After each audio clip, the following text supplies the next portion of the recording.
तो आपका आता है that is your ethyl alcohol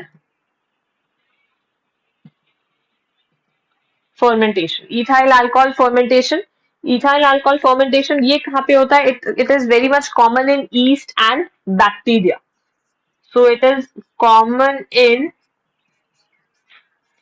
east and bacteria. ठीक है, common in east and bacteria. अच्छा, अब इसमें होता क्या है? जो glycolysis, I already told you, जो ग्लाइकोलिसिस होता है it is a common step between in both aerobic as well as anaerobic respiration. ठीक है, तो इसमें जो पायरुविक एसिड बनता है, सो दिस पायरुविक एसिड और this pyruvate, when it undergoes, what does it undergo? It undergoes oxidative decarboxylation। ठीक है, मतलब एक CO2 रिमूव हो जाता है, 3 कार्बन से क्या बनेगा? 2 कार्बन। तो एंजाइम क्या होगा यहाँ पे? Pyruvate decarboxylase. ठीक है, एक CO2 निकल जाएगा, तो CO2 निकल जाएगा तो क्या बनेगा यहाँ पे आपके? एसिटल डिहाइड। ठीक है, एंड यहाँ पे आपका ये CO2 बाहर निकल गया। ठीक है, CO2 got release out. Now this is one type. ठीक है, अब ये एन एसिटल्डिहाइड क्या करेगा? Now this acetaldehyde it combines with NADH plus H plus, मतलब NADH2 से कंबाइन करेगा, तो ये क्या बनाएगा? Alcohol. So it will form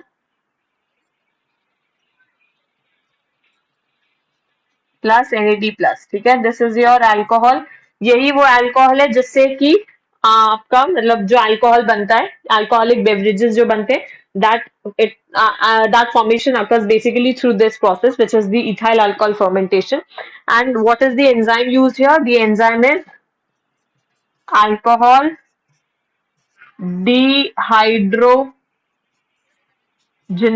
Okay, so the enzyme is alcohol dehydrogenase. So this is one type of fermentation. Second type of fermentation is your lactic acid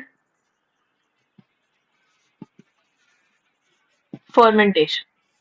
lactic acid fermentation कहाँ पे होगा? हमारी muscles में। ठीक है, so it occurs in the lactic acid bacteria and our muscles.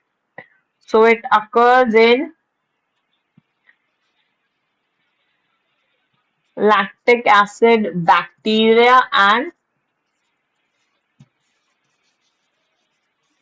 muscles। ठीक है, तो वहां पे क्या रिएक्शन होती है? Again the same thing.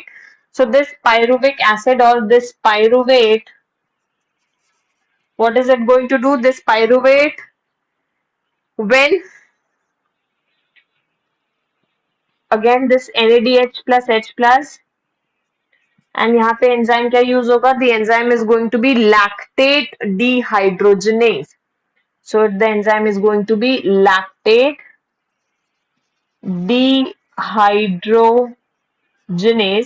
तो ये क्या बना लेगा यहाँ पे? It will form lactic acid plus NAD plus. ठीक है, and this is the lactic acid which starts accumulating in our muscles and which is also responsible for causing the cramps in our muscles। ठीक है, clear? कुछ इसमें complicated नहीं है।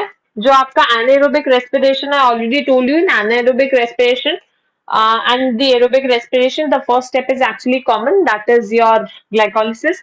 तो glycolysis के बाद में एरोबिक रेस्पिरेशन में तो वो क्रेब्स साइकिल में चला जाएगा, but in case of anaerobic respiration in yeast and bacteria this alcohol fermentation will take place, and in the lactic acid bacteria and muscles lactic acid fermentation takes place। ठीक है, so basically fermentation simply refers to the आपके anaerobic respiration only। ठीक है, clear? Any doubt? Okay, अच्छा, इसमें एक मुझे आपको एक टर्म बताना है, ये डिफरेंस में भी आ जाता है और एक क्वेश्चन में भी आता है, that is your oxidative phosphorylation। What is the meaning of oxidative phosphorylation? ठीक है, Firstly, I'll write down the definition. Oxidative phosphorylation, it is actually the synthesis of energy-rich ATP molecules. It is the synthesis of energy-rich ATP molecules with the help of energy liberated with the help of energy liberated during oxidation of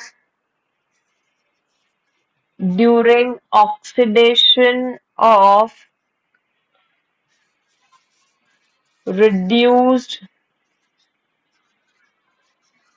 coenzymes. And reduced coenzymes कौन कौन से बने थे? NADH2 and FADH2 produced in respiration. Produced in respiration. मतलब क्या है? What is oxidative phosphorylation? तो आप इस oxidative phosphorylation को कैसे डिफाइन करोगे? Oxidative phosphorylation मतलब सिंपली इलेक्ट्रॉन ट्रांसपोर्ट चेन, जिसका मतलब है कि जो रिड्यूस्ड कोएंजाइम्स अभी तक इलेक्ट्रॉन ट्रांसपोर्ट चेन से पहले बने हैं, that is in your glycolysis and your Krebs cycle, whatever reduced coenzymes have been formed, and that is reduced coenzymes आपके कौन से हैं? Your NADH2 and FADH2. So these reduced coenzymes, they are oxidized to form ATP. ठीक है? जो reduced coenzymes आपके NADH2 and FADH2, when they are oxidized to form the ATP, this process is known as oxidative phosphorylation. Phosphorylation मतलब कि you're using them to synthesize ATP and किस process के through आप उनका ATP production से ATP production करवा रहे हो? You're getting it done through the process of oxidation. Therefore, it is also known as oxidative phosphorylation. And if you have to write down the definition, what will you write? It is the synthesis of energy-rich ATP molecules with the help of energy liberated during oxidation of reduced coenzyme. ठीक है? अच्छा, अब तो ये एक oxidative phosphorylation हो गया. ठीक है? एंड अगर आपको ध्यान हो, अभी थोड़ी देर पहले मैंने एक टर्म मेंशन किया था, फोटोफॉस्फोरिलेशन. सो आप लोगों से डायरेक्टली एग्जाम में क्वेश्चन आ सकता है, explain the difference between oxidative phosphorylation and photophosphorylation. So can you now tell me what is the difference between oxidative phosphorylation and photophosphorylation?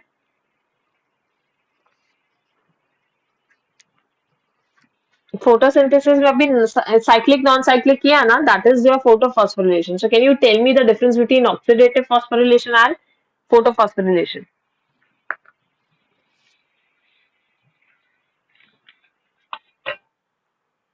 बोलो.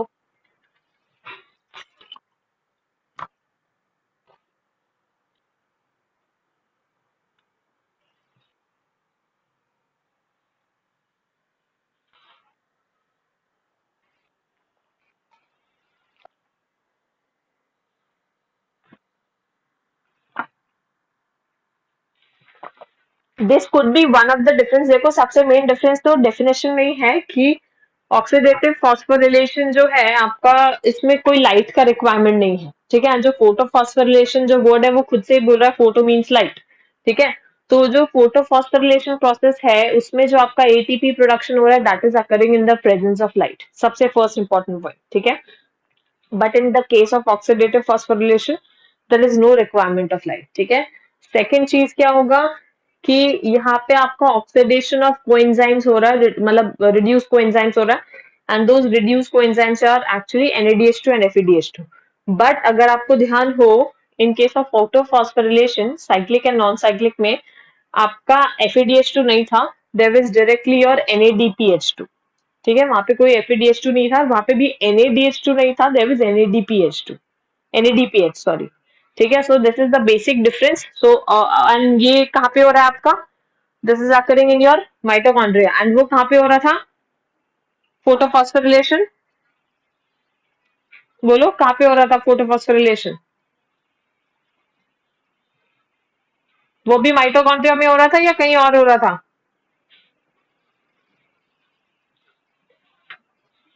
Cyclic phosphorylation, non cyclic photophosphorylation, ये सब कहाँ पे हो रहा था?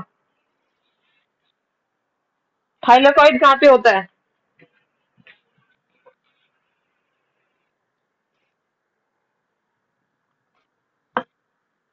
Exactly, thylakoid chloroplast. तो यहाँ पे it is occurring in mitochondria and वहां पे वो क्या होगा उसमें? Chloroplast. So these are the few basic differences.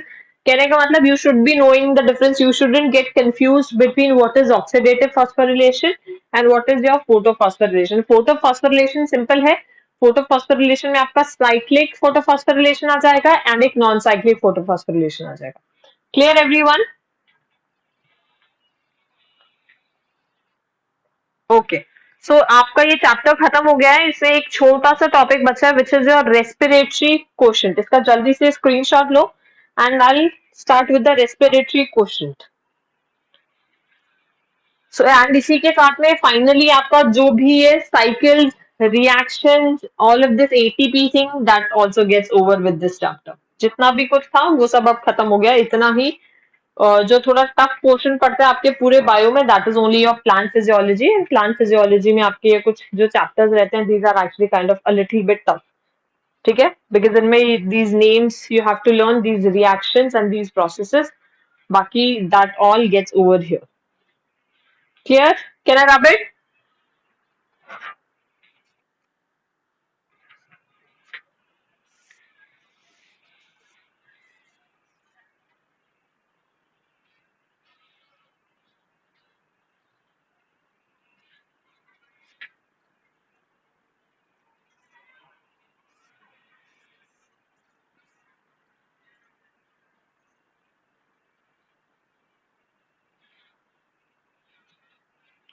Next इसमें जो लास्ट है दैट इज योर रेस्पिरेटरी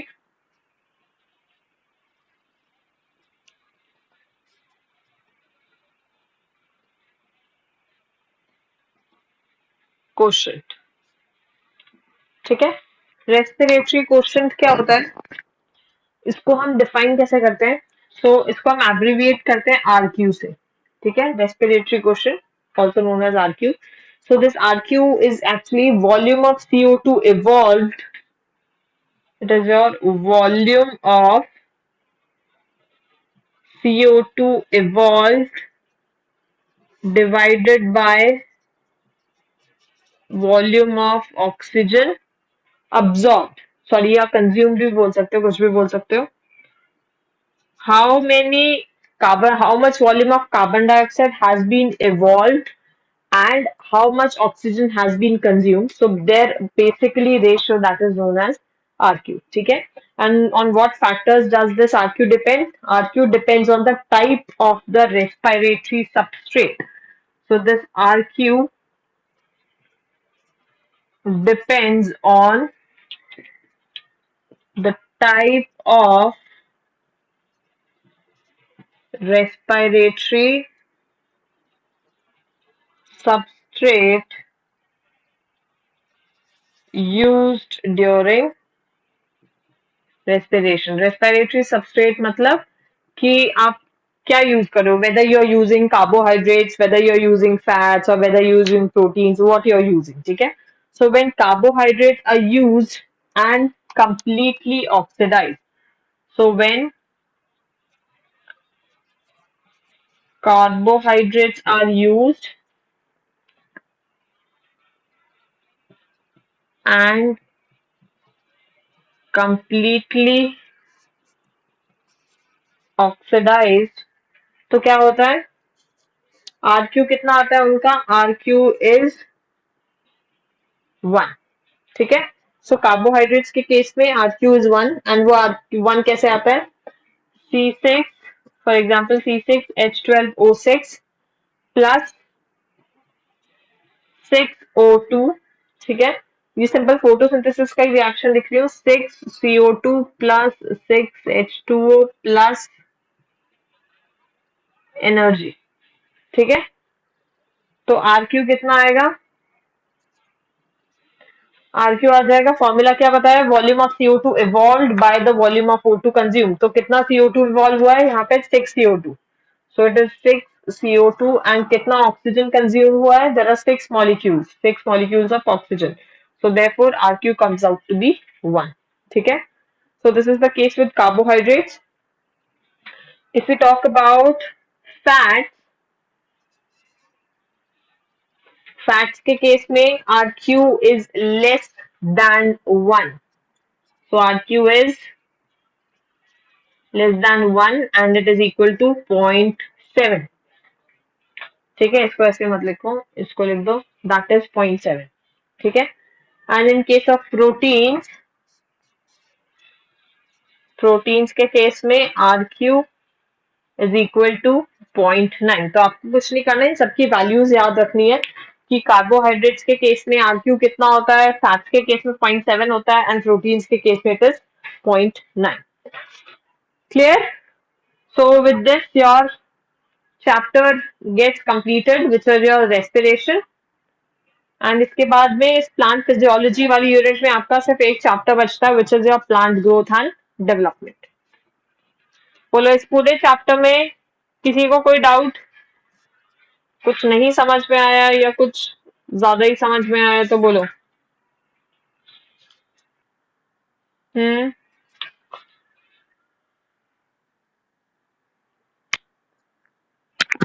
क्या नहीं समझ आया? समझ में ही मुझे लगता है कि रिकॉर्डिंग देखनी पड़ेगी. तो मैंने तो सेंड की है, देखी क्यों नहीं? मैम देख लूंगी. समझानी है तो बोलो, किसी और को कोई प्रॉब्लम है तो देखो, मैं एक बार जल्दी से quickly can explain it to you. C4 cycle में सबसे पहले C4 cycle and C3 cycle में what is the basic difference? Basic difference उसमें यही है कि जो C4 प्लांट्स होते हैं, they have adapted a mechanism to avoid the photorespiration process. ठीक है, and photorespiration तो basically it is a universal process. तो उन्होंने इसको अवॉइड कैसे किया है कि they have changed their sites of C3 cycle and the C4 cycle. ठीक है, तो इसके लिए उनके पास क्या है, they have two particularly special type of cells. मतलब सबसे पहले तो दो टाइप्स के क्लोरोप्लास्ट होते हैं उनके पास. One is the granule chloroplast and the other is the agranule chloroplast. ठीक है, तो ग्रैनुल क्लोरोप्लास्ट में तो क्या होगा कि एक तो स्पेशल C4 प्लांट्स जो होते हैं, they show a special kind of anatomy which is known as the Kranz anatomy. And what is meant by that Kranz anatomy? Kranz anatomy means कि जो cells of bundle sheath cells, एक special type के cells होते हैं जो bundle sheath cells होते हैं, they are arrange in a special manner which is known as the wreath like manner. ठीक है, रेथ लाइक मैनर, आपको उसका डायग्राम याद होगा. C4 प्लांट्स में किसी भी एपिडर्मिस का क्या होता है, दिस इज द एपिडर्मिस. ठीक है, एंड यहाँ पे आपका क्या होता है, the palisade cells. This is your palisade parenchyma. ठीक है, पैलिसेड पैरेन्काइमा होता है. यहाँ पे आपका होगा ये वैस्कुलर बंडल्स होते हैं. ठीक है, ये जो वैस्कुलर बंडल की जो वॉल होती है, उनके कुछ स्पेशल, उनके ऊपर कुछ स्पेशल सेल्स प्रेजेंट होते हैं, and these cells they are known as the bundle sheath cells. ठीक है, और यहाँ पे ये जो आपके पैलिसेड पैरेन्काइमा में जो आपका क्लोरोप्लास्ट होता है यहाँ पे, that is your known as your granal chloroplast. मतलब इनमें थाइलेकॉइड्स होंगे. ठीक है, यहाँ पे ग्रैनुल क्लोरोप्लास्ट होता है. और यहाँ पे जो आपके बंडल शीट सेल्स है, इनमें आपका क्या होता है, there are your agranal chloroplast. ठीक है, तो इन्होंने अपना साइट ही कंप्लीटली चेंज कर दिया सब कुछ.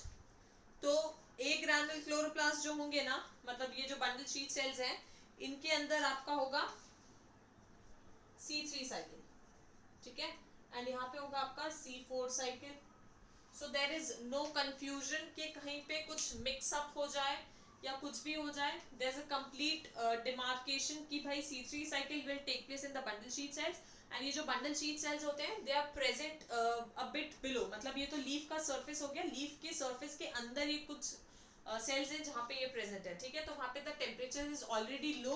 ठीक है, and low temperature means it favours the C3 cycle. ठीक है, एंड इसीलिए C4 प्लांट से ऐसा कुछ एडजस्टमेंट किया है कि जो टॉप मोस्ट इनकी जो लेयर है, वहाँ पे the C4 cycle will take place, because C4 cycle को इट रिक्वायर्स हाई टेम्परेचर. ठीक है, एंड C4 साइकिल में होगा क्या कि एटमॉस्फेयर से the CO2 will enter.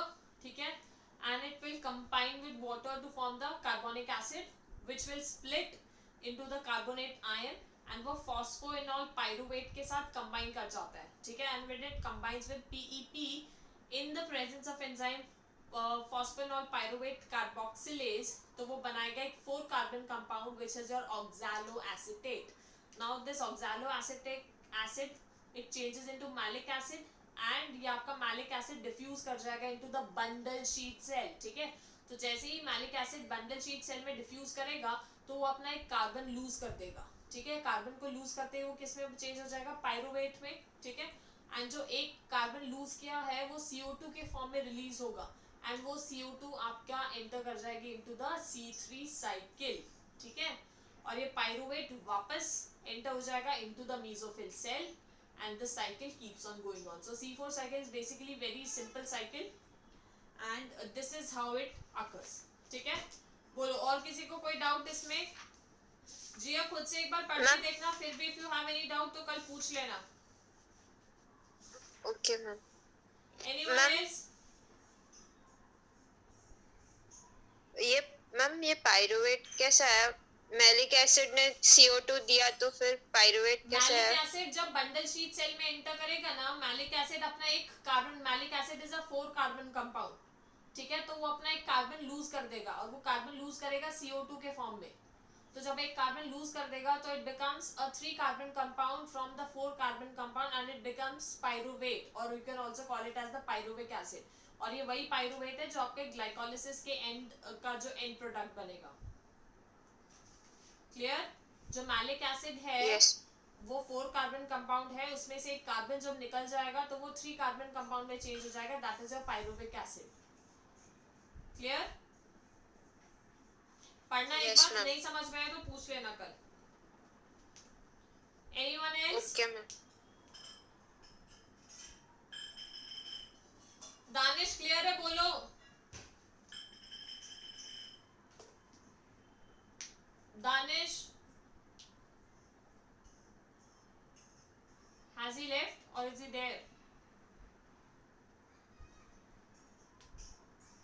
Ma'am left. अच्छा, तो फिर तो मैं स्टार्ट करा दूं क्या next chapter plant growth and development, या फिर ये पूरा पढ़ के आओगे फिर मैं कल स्टार्ट करा दूं? हाँ मैम कल करा देना. ठीक है, तो फिर एक काम करना, अभी तक जितना भी हो गया है उसको पढ़ लेना अच्छे से, तो so that we can start a fresh chapter tomorrow, that is your plant growth and development, ठीक है. मैम हाँ